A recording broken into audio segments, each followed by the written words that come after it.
He's John Timpane. And he's Don Rooney. And this is The Musical Innertube. Now, you may ask, why is this podcast called The Musical Innertube? And we may reply, because that's its name, of course. Now, how did this podcast get that name? Back in college, we hosted a radio show. Once, we tried to introduce a soothing musical interlude. Instead, we messed up and wound up introducing a soothing musical innertube, and the name stuck. So here we are, hundreds of years later, still talking to interesting people about their interesting lives. Difference makers who really make a difference.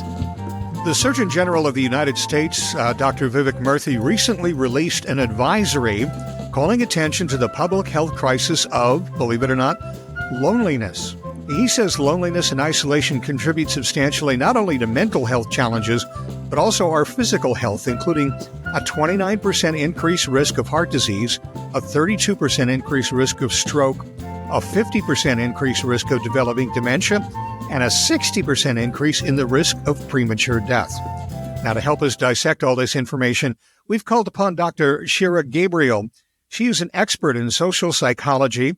Her research focuses on people's social nature, looking at topics such as the need to belong and how our relationships shape our feelings about ourselves.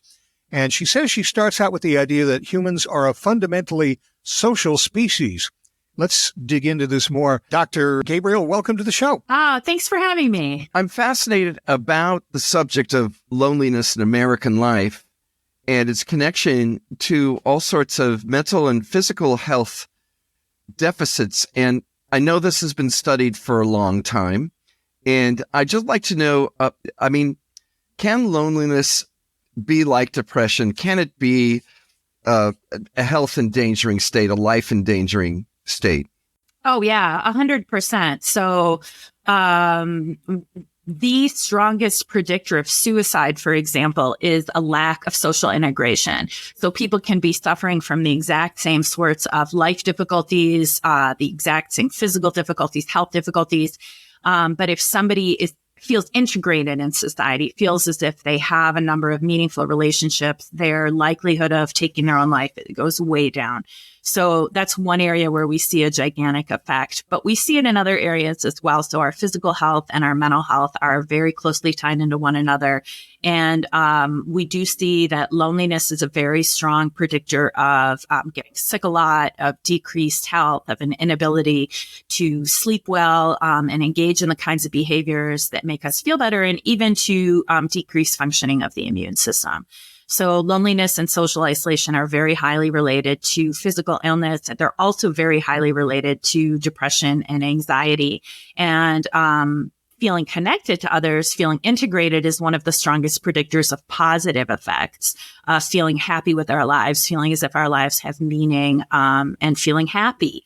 So psychologically and physiologically speaking, social connections with others are really essential, and it's one of the strongest predictors and most important things to having a happy and healthy life. So it wasn't that unusual for the Surgeon General to equate loneliness and isolation with an actual health problem, to make it a health problem, and to call attention to the fact that there are not just mental problems, which I think everybody would assume right away. If you were lonely and isolated, you'd have trouble coping, but to actually have physical ailments attached to that isn't unusual in your experience, right? Not unusual at all. It's in fact a really strong predictor, and it's something that I think a lot of physicians have known to look out for in their patients sort of informally. And it's certainly something psychologists have been aware of, but it's not something the general public necessarily has known. And so I think that this Surgeon General has done a really important and useful thing by bringing this to people's attention. At the same time, you don't want people to panic, right? And so you don't want people to feel like, oh my gosh, this loneliness that I've been feeling, this isolation, it's even worse than I thought. And I'm really in much worse shape than I thought. And now that's going to add to somebody's stress instead of making them feel better because they realize that the situation that they're in may be having long-term effects on their physical health. And so if there's anyone out there that feels that way, that sort of hears this sort of thing and it actually makes you feel worse because it makes the situation seem more serious, then what I would say is to keep in mind that there are many, many ways to feel connected to other people. And many of them are within your control and are things that you can do and that you can tailor to your own personality and your own needs and your own desires. And it's something that you can change. It's an aspect that you do have a certain amount of control over. We often think that we don't, right? Other people either like us or they don't. We either make new friends or we don't. And it can become harder over the course of our lives to do that. But there are many things that we can do in the meantime as we try and make those sorts of connections that can increase our sense of connection to the world in general and can increase our physical and mental health. So don't despair. Instead, try and find things that you can do for yourself that will make you feel better. Perhaps we could step back for a moment and talk about how loneliness is defined. Is it defined in terms of my subjective feeling that I'm feeling isolated, or are there objective ways of observing a person's behavior and preferences and seeing loneliness expressed in those? Can you talk about that? Yeah, that's such a great question. And really, your first answer really hit on it exactly. So, loneliness comes down to your subjective experience. So it is the feeling that you want more social interaction that you're having, that what you're having is not sufficient. And there are big individual differences in how much social interaction people want. So for one person, a certain level of social interaction might be more than they need. It might feel overwhelming and they might feel exhausted from it. It might give them a lack of energy. Whereas for another person, it might not be enough. They might want more social interaction and more connection. Everyone needs some kind of social interaction. Saying that you don't need social interaction would be like saying I don't need water. Some people need fluids. Some people need food. Some people need sleep, but not me. It's just not true. It's a basic human need. We all need it, but we do differ in how much we need and which ways we like to fill our need to belong. Some people might love a giant party or going to a bar or going to a concert. Other people might like a conversation with a friend or even going online and surfing the internet and feeling connected to other people. Some people might like watching their favorite television show and feeling sort of a sense that they are in that world for a little while. Some people might want a romantic partner. Some people may feel a connection to family as being very important to them. People differ. And I think one of the most important things we can do is try and figure out what makes us feel connected and not judge ourselves for it. Feel okay with whatever it is. There are two instances that are popping to mind while I'm listening to you here that two things that people have to deal with as they get into social interaction. The first is that comes to mind is the needy person. You have a group, and you have one friend who just won't let you alone. One of those situations where they always want to be there, they always want to be doing something. How do you deal with that? Because that's something that a lot of people go through. How do you deal with that without shooting this person down? You know that this person. You don't necessarily not want to be their friend, but on the other hand, you don't want them taking over your life and being there every minute of every day. So how do you deal with that situation? Yeah, that's a great question. Social relationships are very complicated because we all have our own needs. We all have our own quirks and our own insecurities, and our own limitations and our own strengths. And so whenever you're navigating between different people, there are going to be things that work better for one person than another and things that we have to consider. And one of those things might be that there's a person in your life who wants more from you than you're willing to give them. And in that case, I think it's really important for people to set limits and set boundaries on what they are willing to do.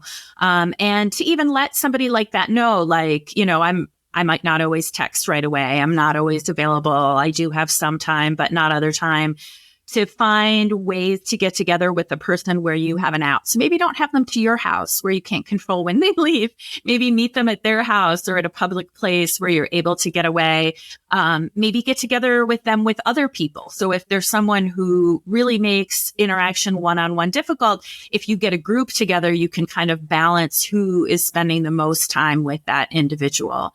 So I think part of it is realizing that you as an individual are not responsible for them. They're not your job. And you have to set limits on what you want to do, or you're not going to be happy in that situation either. One of the other things that came to mind too was isolation within a group. There's a lot of people who can be out with a lot of people at a concert, at a bar, at a setting, and still feel very alone. How do you deal with that? And what is that actually? Is that something more of a mental problem or something just the person is feeling at a time, or what? Yeah, I definitely wouldn't call it a mental problem. I would say that that's something that everyone in their life has felt at some point or another, where you're with a group of people, but yet you feel very isolated from them. You feel different from them. You feel like maybe they don't understand you. You don't feel a connection to the group of people. So that can be one aspect of that, is that you just haven't found people who you connect to. It might be that the group of friends you're spending time with, maybe they don't speak to you anymore. Maybe your life has changed, or you've changed and they haven't changed, or maybe they've changed in some way. And it's time to start exploring other avenues. Another thing that could be happening is that you're just not the kind of person who enjoys going to bars or being in large groups of people. And so when you go to those things, you go because people keep telling you have to go and you feel like you have to go. And this comes back to what I said before about not judging ourselves. Like, some of us are the kind of people who feel energized by those situations and love them. I'm one of those people. I need crowds of people. I love talking to strangers. I love being in large groups. Not everybody does. For some people, the energy I get from it is drained from them. They go into those situations and they feel exhausted from them. And if you're one of those people, stop going to those situations. Like, if you don't have to, for some solid reason, don't go to the bar. Don't go to the concert. Don't go and hang out with a large group of people. Find situations where you can be one-on-one with folks, where you can interact in smaller groups, where you can have a dinner party sort of situation, if that's good for you, or maybe a one-on-one situation is better for you. Maybe you're more selective in the kinds of situations. So I think what this really comes down to, and what people aren't particularly good at, but are very capable of doing if they try, is to really listen to themselves, listen to what makes you feel full, what makes you feel connected and good, and what makes you feel drained and exhausted, and do more of the good stuff and less of the drained stuff. We'll return to our discussion with Dr. Gabriel in just a moment, but first, this soothing musical interlude.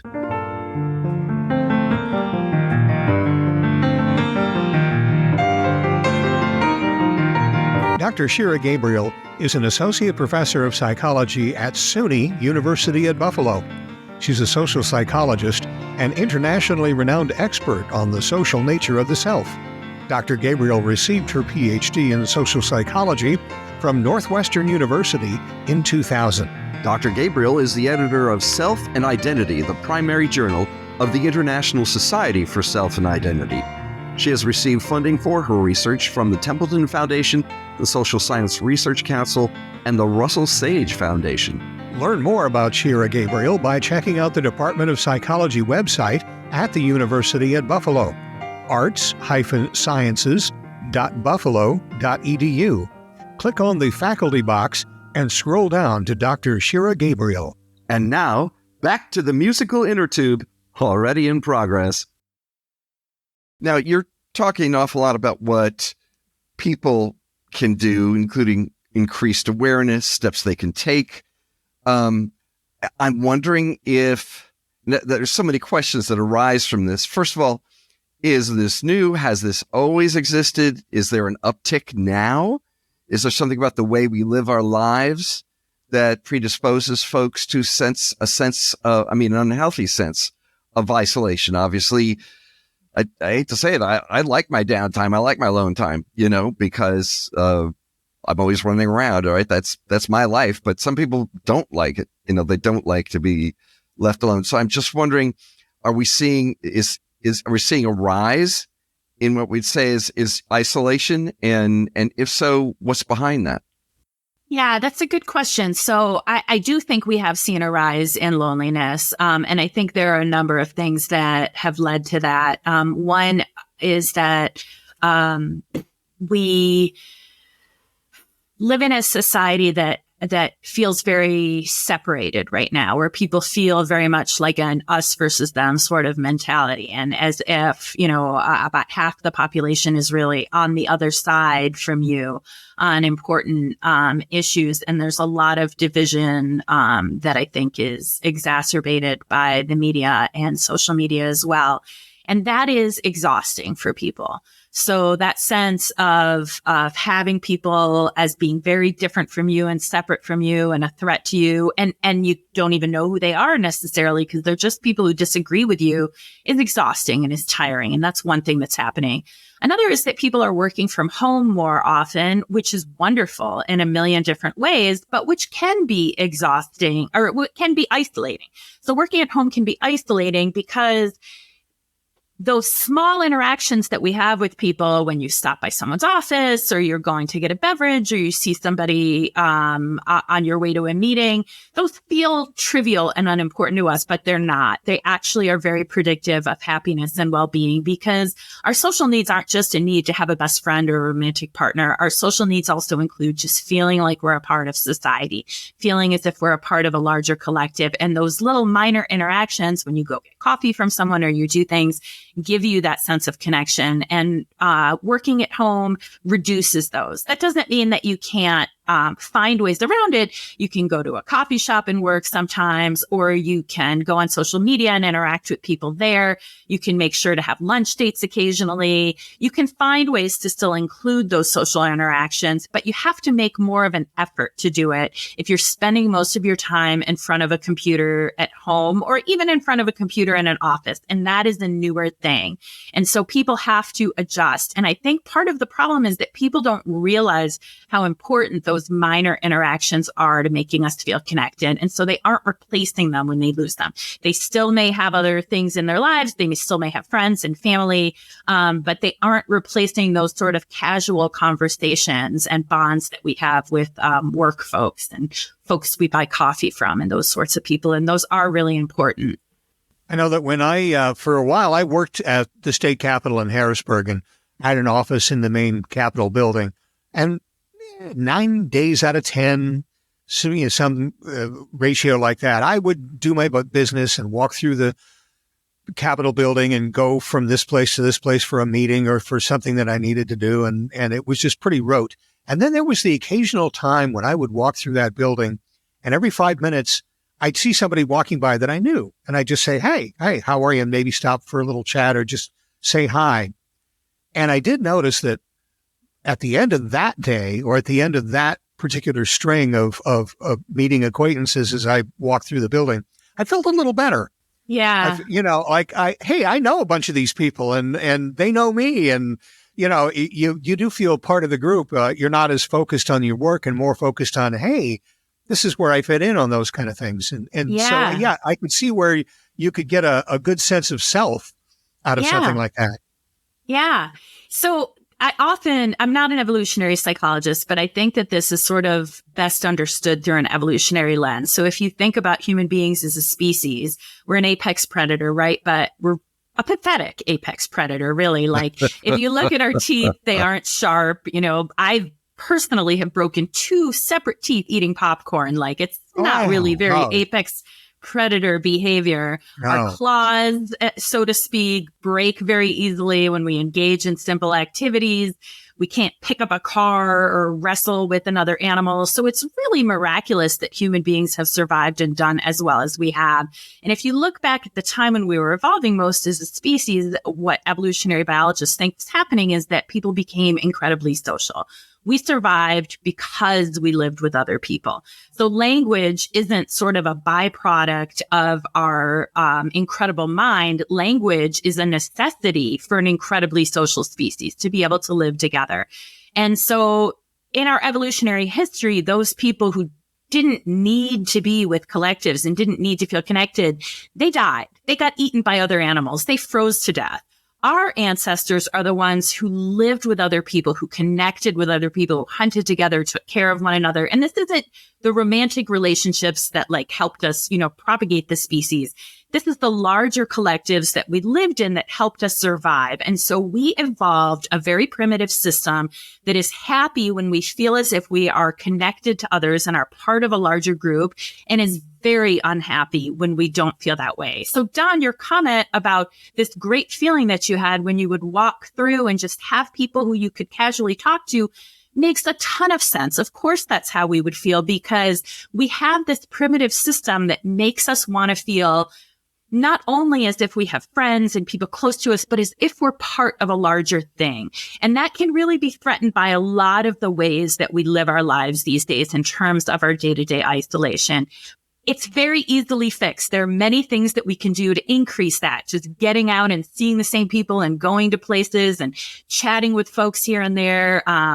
Finding, there's an online community for just about everything. Finding people who are into whatever it is you're into, looking at birds out your window or going for walks and connecting to them. There are many, many ways to do this. We just have to push ourselves a little bit to find those sorts of connections that give us an anchor and make us feel like we're a part of a larger social world. Any role that can be played, I hate even to put it this way, but by the larger social structures in our lives, like employers and governments. And I'm just wondering, they probably have a lot that they have contributed to this situation. So I'm just wondering if there's something that they could do to help ameliorate it. That's a great question. And I think that anything that larger groups do to provide a sense of community are really welcome. So having, a town that puts on festivals and has opportunities for people to interact with one another, or even just to be in groups where they see one another on a regular basis and feel that sense of connection to one another. That's a huge thing. Corporations that do the same sort of thing, that give workers the opportunity to connect with one another and the locations in which to do it. So nice spots where people can get together and get a cup of coffee and talk and interact with one another. Just setting up an infrastructure that way that encourages that kind of behavior can be really, really important for the well-being of the people who are around.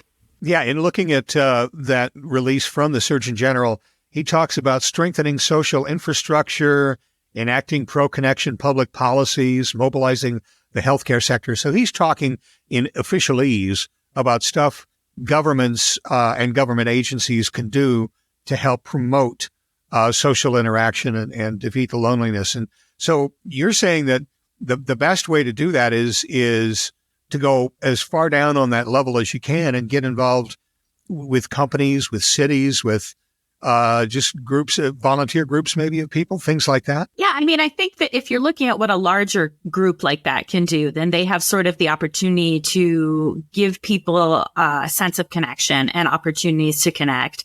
But as individuals, I think you can find opportunities within your own world that are already there to connect to people. And sometimes they can be a little intimidating at first, and some of them may not work. You may find an online group that's interested in the same sort of things you are. And once you get to know them, you realize, I don't want to be in this group. Great, move on. That's fine. What you want to do is just try different things, and you want to be smart about what makes you happy. Notice things. So Don, like when you walk through the Capitol and you noticed how good you feel that day, notice what makes you feel good. Notice what makes you feel, connected and happy and content with your life, and try and get a little bit more of that. Just increase it a little bit. And if there are things that make you unhappy, don't let other people guilt you into doing them.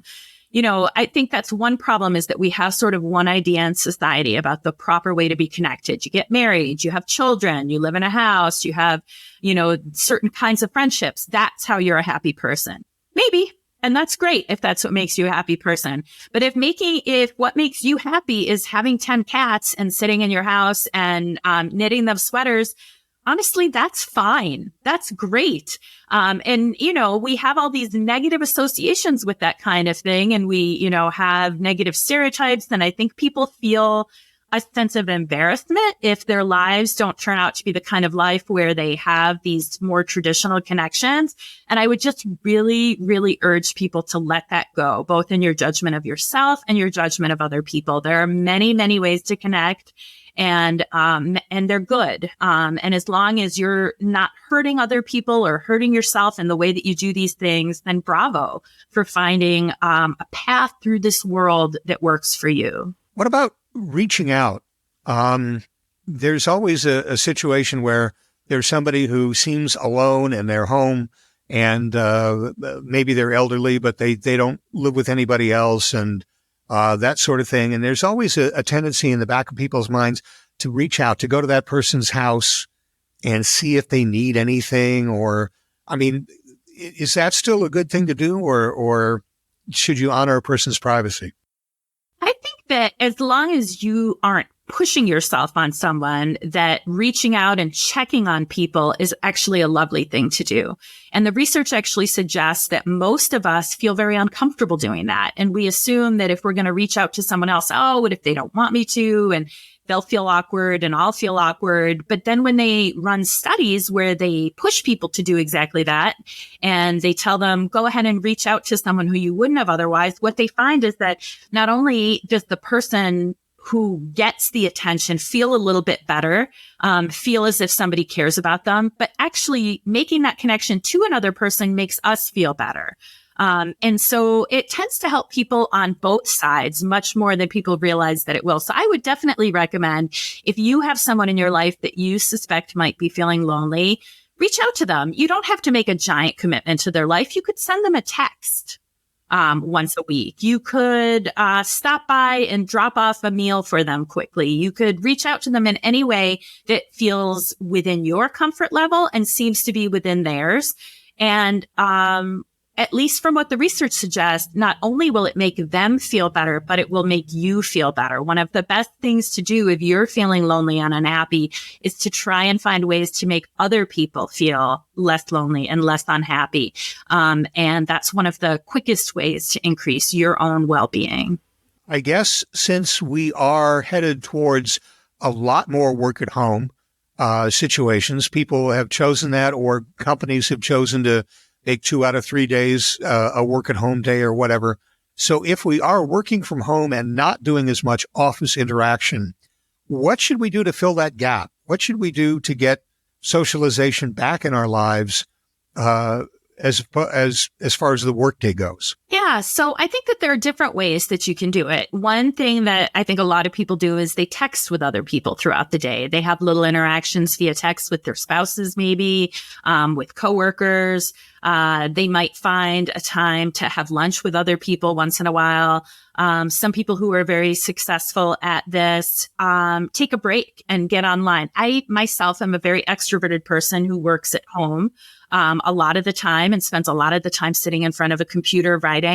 And so I tend to use social media a lot to interact with people. I post things. I comment on other people's posts. I have sort of a network of other people who I suspect are also extroverted people working at home, who communicate with each other online in this way. And it helps me gain a sense of social connection throughout the day. So I think that there are a lot of things that you can do. You can try and increase it through having interactions with people once in a while. You can try and increase it through maybe a text relationship that you have with somebody. You can increase it by getting online a little bit and interacting with other people through your favorite social media. Or you can listen to yourself and maybe realize that for you, those long days at home working by yourself are actually great and you're enjoying them, and having maybe every couple of days where you get together with someone else is enough for you. And that's fine too. No one should feel like, oh God, I thought I was okay. I was working at home and I feel happy, but maybe this psychologist is telling me that's bad. That's definitely not what I'm doing. What I'm saying is be aware that it could be and that you may want to increase those sorts of things. But if you feel good and happy and content, don't judge yourself by someone else's standards. Even though it's a limited interaction, I mean, you can't touch somebody. You can't maybe pick up on nuances and that sort of thing the way you would if you were sitting next to them. But is it still, even in its limited capacity, is Zoom still a good contact mechanism for people? Yeah, I think Zoom is a great contact mechanism for people. And actually, it's interesting if you look at the data, you see that for some older adults, you actually saw increases in well-being during the pandemic because there were people who had a hard time getting out of their house and doing social interaction. And all of a sudden, their grandchildren and their cousins and people from their colleges were, they were people they were able to communicate with because they were stuck at home too, and they could Zoom with them. So there are definitely positive benefits of being able to communicate with one another in that way.